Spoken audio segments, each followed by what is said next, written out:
India trending में फिलहाल इतना ही। अब कुछ अन्य खबरों की बात कर लेते हैं। जम्मू कश्मीर में चुनाव की तारीखों का ऐलान होते ही सभी पार्टियों ने कमर कस ली। जहां एक तरफ एनसी कांग्रेस ने गठबंधन किया, तो वहीं बीजेपी की केंद्रीय चुनाव समिति की मीटिंग हुई, जिसमें उम्मीदवारों के नाम पर चर्चा हुई। सूत्रों की माने तो इस मीटिंग में कई उम्मीदवारों के नाम पर मोहर भी लग गई है और बहुत जल्द उसका ऐलान भी होगा। तमाम पार्टियां अब इसी जद्दोजहद में हैं कि किस तरह चुनावी मैदान में उतरें और जीत हासिल करें। हाल ही में कांग्रेस नेता राहुल गांधी भी वहां पर पहुंचे और उन्हीं के साथ मल्लिकार्जुन खड़गे भी। तो घाटी में चुनाव है, अब ऐसे में तमाम पार्टियों ने अपनी कमर कस ली है।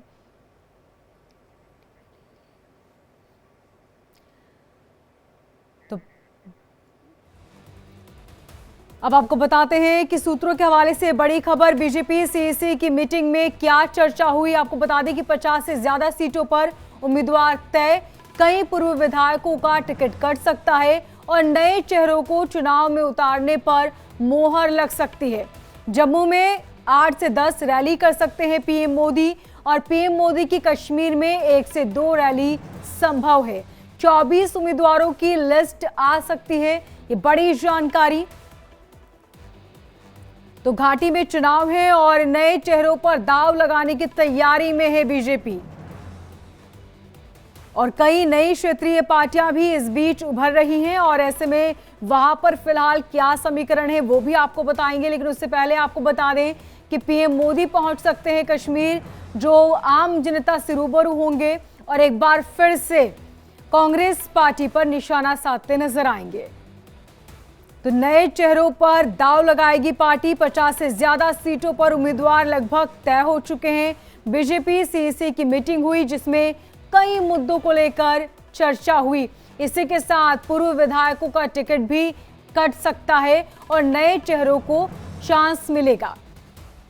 तो किस तरह नए चेहरे उभरे, इसकी पूरी कोशिश। हाल ही में पीएम मोदी ने इस बात का जिक्र किया था 15 अगस्त पर भी कि कुछ ऐसे लोगों को अवसर मिलना चाहिए जिनका राजनीतिक पार्टी से कोई संबंध नहीं है। फ्रेश ब्लड की जरूरत है, जो एक नई ऊर्जा लेकर आए। ज्यादा जानकारी के साथ हमारे संवाददाता रमन हमारे साथ जुड़ चुके हैं। रमन, अभी राज्य में सियासी माहौल क्या है और बीजेपी का अगला कदम क्या होगा?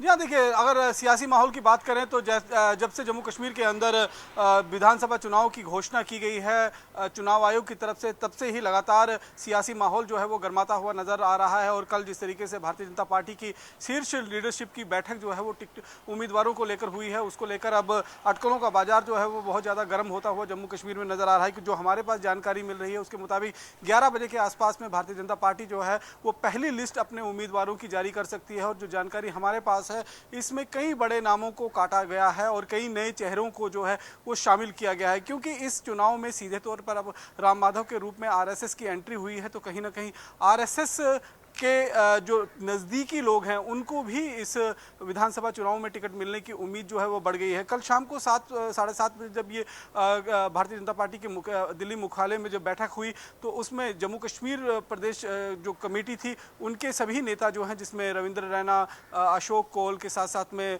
जितने भी यहाँ पर प्रभारी बनाए गए हैं, चुनाव प्रभारी बनाए गए हैं, वो सब उस बैठक में प्रधानमंत्री नरेंद्र मोदी और जगत प्रकाश नड्डा के साथ में बैठक में मौजूद थे। बाद में उन सबको जब वो सभी जो जम्मू कश्मीर से जो नेता गए थे उनसे मुलाकात करने के बाद एक फाइनल मीटिंग का दौर जो है वहां चला है। और उसमें ये बताया जा रहा है कि पहली लिस्ट में करीबन 35 से 40 लोगों के नाम जो हैं वो शामिल किए गए हैं और उनकी लिस्ट जो है वो आज जारी की जा सकती है। अब सबको इंतजार उसी बात का है कि जब ये लिस्ट सामने आएगी और उसमें देखा जाएगा कि किस किस का नाम जो है वो शामिल किया गया है, किस किस के नाम जो हैं वो काटे गए हैं। हमारे हिसाब से 4 कैबिनेट मंत्री जो जम्मू कश्मीर के अंदर भारतीय जनता पार्टी और पीडीपी की जो सरकार बनी थी उसमें जो 4 कैबिनेट मंत्री थे, उन 4 कैबिनेट मंत्रियों का जो टिकट जो है इस बार नहीं मिली है, इस तरह की जानकारी मिली है। उनको संगठन में किसी बड़ी जिम्मेवारी पर जो है वो उनको देखा जाएगा किस तरीके से उनको एक्मुलेट किया जाता है। लेकिन इसके साथ साथ में चाहे हम राजौरी पुंछ की बात करें या डोडा किश्तवाड़ की बात करें, यहाँ पर कुछ मुस्लिम चेहरों को भी भारतीय जनता पार्टी जो है वो टिकट देने की सोच रही है, उनके नाम पर भी चर्चा हुई है। जो कुछ सूत्रों से हमारी बातचीत हुई है उन्होंने कहा है कि एक सीट पर करीबन 5-5, 6-6 उम्मीदवार थे। अब इनमें शॉर्ट लिस्ट कर फाइनल लिस्ट को जो है वो तैयार कर लिया गया है और करीबन 11 बजे के आसपास में ये लिस्ट जो है वो भारतीय जनता पार्टी मुख्यालय की तरफ से जारी की जा सकती है। इसी को लेकर अटकलें जो हैं वो लगातार जम्मू कश्मीर के अंदर बढ़ती जा रही है। वहीं दूसरी बात अगर हम करें कि जो जम्मू कश्मीर के अंदर नेशनल कॉन्फ्रेंस और कांग्रेस का गठबंधन हुआ है, उस गठबंधन पर भी अब कहीं ना कहीं हम देखें संकट के बादल जो है वो गहराते हुए दिखाई दे रहे हैं, क्योंकि कुछ ऐसी सीटें हैं जिन पर जो आपस में जो है वो समन्वय जो है वो नहीं बन पा रहा है। इसीलिए लगातार बैठकों का दौर चल रहा है। कांग्रेस हेडक्वार्टर से सलमान खुर्शीद और केसी वेणुगोपाल को जम्मू कश्मीर में भेजा गया है। पिछले 2 दिनों से लगातार वो कश्मीर में अलग अलग राजनेताओं से मुलाकात कर रहे हैं। नेशनल कॉन्फ्रेंस और कांग्रेस की जो कोऑर्डिनेशन कमेटी बनी है उनकी लगातार बैठक हो रही है। आज भी डॉक्टर फारूक अब्दुल्ला और उमर अब्दुल्ला से केसी वेणुगोपाल और सलमान खुर्शीद रमन, इस बार का चुनाव बेहद दिलचस्प नजर आ रहा है, क्योंकि एक तरफ उमर अब्दुल्ला ने कमर कस ली है तो वहीं महबूबा की बेटी भी इस बार चुनावी मैदान में। जी हाँ, बिल्कुल। देखिए, उमर अब्दुल्ला का भी कहा जा रहा है कि शायद वो गांदरबल से चुनाव लड़ सकते हैं। पहले उन्होंने हालांकि इस बात को लेकर इनकार की थी, लेकिन अब अटकलों का बाजार इस बात को लेकर तेज है कि जो पार्टी काडर है वो उन्होंने दबाव बनाया है उमर अब्दुल्ला पर, और उमर अब्दुल्ला कहीं ना कहीं गांदरबल से वो पहले भी चुनाव लड़ चुके हैं और वहाँ से एक बार फिर अपनी किस्मत को आजमा सकते हैं। हालांकि अब इस बात को लेकर उन्होंने आबचोरी घोषणा जो है वो नहीं की है, लेकिन इल्तिजा मुफ्ती जो है वो अनंतनाग के ब्रिजबहारा से जो है वो चुनाव लड़ने जा रही हैं, क्योंकि महबूबा मुफ्ती इस बार जो है वो कंटेस्ट करने की मूड में नजर नहीं आ रही है। क्योंकि जब जम्मू कश्मीर से धारा 370 और 35 को हटाया गया था तभी उन्होंने ऐलान किया था कि वो जम्मू कश्मीर विधानसभा चुनाव का जो चुनाव होगा वो यहाँ पर नहीं लड़ेंगे। हालांकि हमने देखा था कि किस तरीके से जो लोकसभा का चुनाव हुआ था वहाँ पर अनंतनाग, राजौरी, पुंछ लोकसभा सीट थी, वहाँ से उन्होंने अपनी किस्मत आजमाई थी।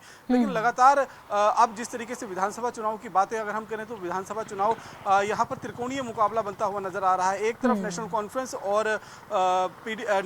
और कांग्रेस का गठबंधन जो है वो उभर कर सामने आ रहा है, जो 90 की 90 विधानसभा सीटों पर चुनाव लड़ने की तैयारी कर रहा है। वहीं पर अगर हम बात करें भारतीय जनता पार्टी, जिसका जो ज़्यादा प्रभाव है वो जम्मू खित्ते पर है, जम्मू के खित्ते की जो 43 विधानसभा की सीटें हैं वो सभी चुनाव लड़ने की तैयारी वहां पर कर रहे हैं। 15 से 20 ऐसे उम्मीदवार होंगे जो कश्मीर वैली से होंगे, जिनको बाहर से समर्थन जो है वो भारतीय जनता पार्टी करेगी, वो निर्दलीय उम्मीदवार होंगे। और कुछ करीबन 20 से 25 ऐसी सीटें होंगी जहां पर भारतीय जनता पार्टी कश्मीर घाटी में भी अपना दांव खेलना चाहेगी, क्योंकि धारा 370 खत्म होने के बाद ये पहला चुनाव है और अपने आप में बहुत महत्वपूर्ण है भारतीय जनता पार्टी के लिए, क्योंकि उनकी साख जो है वो दांव पर लगी है। कहीं ना कहीं उनके लिए एक तरह का रेफरेंडम होगा, क्योंकि लोकसभा चुनाव में तो जो 2 सीटें उन्होंने पहले जीती थी, चाहे 2014 की बात करें चाहे 2019 की बात करें, 2024 में भी उन सीटों पर अपना कब्जा रखा था। लेकिन विधानसभा, बिल्कुल ठीक कहा रमन आपने, इस बार ये मुकाबला बेहद दिलचस्प भी होने वाला है। बहुत शुक्रिया तमाम जानकारी के लिए।